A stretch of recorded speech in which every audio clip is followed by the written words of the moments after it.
Helen's grandkids called her doodles old lady scribbles, until a spry 80-year-old Auckland's Fringe Art Fair grabbed her wrist. "Stop hiding this magic," woman hissed, pointing grocery list dragons curling round Helen's notepad. 65 years of sensible shoes, and suddenly her pulse raced like a teen sneaking into a concert. That thrift store paintbrush in her bag? Itched to dance. Vibes whispered, "Burn, just knitting lie." By next monsoon season, her Kauai blooms would SM Helen's grandkids called her doodles old lady scribbles, until a paintbrush from her teaching days tumbled out of a moving box, its bristles still flecked with decades-old cerulean. She'd once guided tiny hands to swirl colors into sunsets, but retirement had left her feeling like a dried-up tube of paint, squeezed empty, forgotten. Auckland's winter light slanted through community center windows as Creator hesitated outside an art therapy class, gripping that brush like a lifeline. Inside, tables held chipped mugs of tea, their steam curling around laughter. She fumbled her first stroke, a wobbly line more abstract than intended, but instructor grinned. "Happy accidents," she said, and something in Helen's chest loosened. Weeks later, her canvases piled up, each one bolder. She mixed memories into pigments, salty breeze of childhood summers, her late husband's favorite plum tree, even those cheeky grandkid comments, transformed into splashes of gold. Art fairs buzzed around her, strangers pausing her booth. "Vibes," murmured a teen, snapping a pic of her stormy seascape. She chuckled, who knew she'd become trendy 65? Then came community show. Her hands shook hanging a piece titled "Not Done Yet," a self-portrait in fractured strokes, her reflection pieced together like kintsugi. That brittle fear of irrelevance? Cracked open, gilded.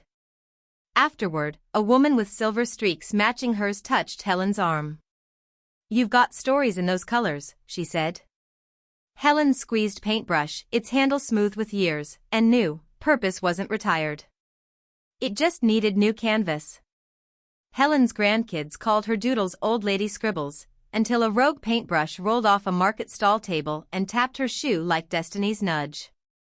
Its bristles, frayed yet unbroken, mirrored something in her. She pocketed it, chuckling her own impulsiveness. 65 and still collecting strays. Auckland's community center bulletin board, usually plastered with bingo nights and Tai Chi schedules, now boasted a flyer for an art therapy group. "Unleash your inner Picasso," it declared, alongside a smudged coffee stain that somehow made it more inviting. She showed up, half expecting to flee before anyone noticed her. Instead, she found Marjorie, a 70-something former accountant with a penchant for neon abstract swirls, who took one look at Helen's hesitant strokes and said, "Honey, art's not about pretty. It's about alive." Marjorie's crew, a motley mix of retirees, each with their own quirks, became Helen's unlikely mentors. There was Derek, who painted nothing but lopsided cats, "They've got personality," and Ling, who turned grocery receipts into intricate collages. Their Wednesday sessions became Helen's anchor, a place where mistakes were celebrated with tea and laughter. That first month, she botched a watercolor sunset so badly it looked like a melted lollipop. Marjorie framed it anyway. "Proof you showed up," she winked. Then came community art fair. Ling dared Creator to enter, and after 3 sleepless nights of reworking a canvas, a vibrant, chaotic garden inspired by memories of her mother's hands and soil, she caved. Hiding behind a potted fern during setup, Creator overheard a teenager whisper, "Whoa, that one's got vibes." Her chest tightened. Not old lady scribbles. Vibes. When fair opened, Helen's piece sold within an hour. Not for much, but enough to buy a whole new set of brushes. Buyer, a harried young mom, said it reminded her of growing things. Helen's eyes stung. That paintbrush she'd found? Turned out it wasn't just a tool. It was a bridge, between past and present, between used to be and what if. Walking home, she spotted a kid scowling a half-finished sketch. Helen pulled out her lucky brush and handed it over. "Try this," she said. Sometimes all it takes is right stray. Helen's grandkids called her doodles old lady scribbles, until a community center flyer caught her eye between grocery coupons. Art therapy for new beginnings. 65 years of spreadsheets hadn't prepared her for blank paper's tyranny, but she grabbed a paintbrush like a weapon against retirement's creeping what now? First attempts were shaky. Watercolors bled into mud. A self-portrait looked more like a deflated balloon. But Helen, stubborn as Auckland's winter rain, kept smearing colors until something clicked. Not skill, vibes. Memories surfaced, her mother's flax weaving, childhood crayons melted on radiators. Brushstrokes became a language for things spreadsheets couldn't quantify. Doubt lingered. Was this just busywork for women society deemed done? Then came Community Art Fair notice. Submissions open, no age limits, no pretentious juries. Helen hesitated. Showing amateur work felt like wearing pajamas to a board meeting. But she rolled up sleeves, splattered a canvas with gold and storm gray, a messy ode to reinvention. Drop-off day buzzed with tattooed students and grandmothers in paint-splattered sneakers. Helen's pulse thrummed as she hung her piece between a ceramic squid and neon graffiti. Strangers paused. Someone murmured powerful. Not a soul called it scribbles. Standing back, Helen gripped her paintbrush, not a tool anymore, but a flag planted in fresh territory. Art wouldn't replace her old life. It was better, a bridge between who she'd been and who she was still becoming.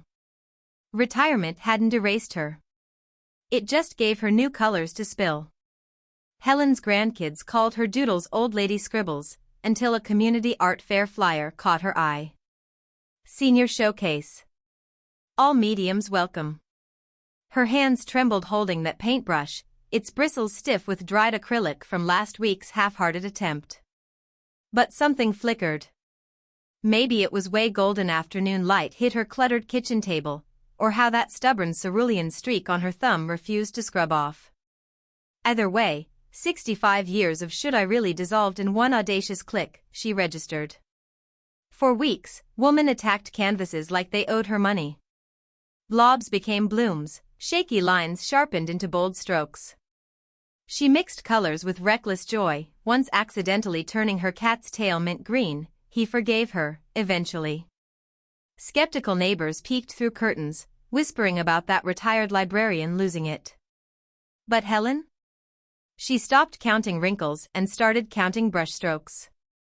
Then came fair. Her heart pounded as she hung her pieces kaitiaki, a swirl of ocean blues and fern greens, her paintbrush carving guardianship into every layer. A snicker cut through murmurs. Margaret, her bridge club's queen of backhanded compliments, squinted canvas. Abstract is brave for beginners. Helen's cheeks burned, but she gripped her paintbrush tighter. Then, flash. A tourist's camera captured creator mid-laugh, silver hair haloed by gallery lights, paint-splattered fingers cradling her work. By morning, shot blew up, local grandma's art goes hard. Strangers called it raw, alive. Margaret's jaw dropped when a gallery owner offered creator a pop-up feature.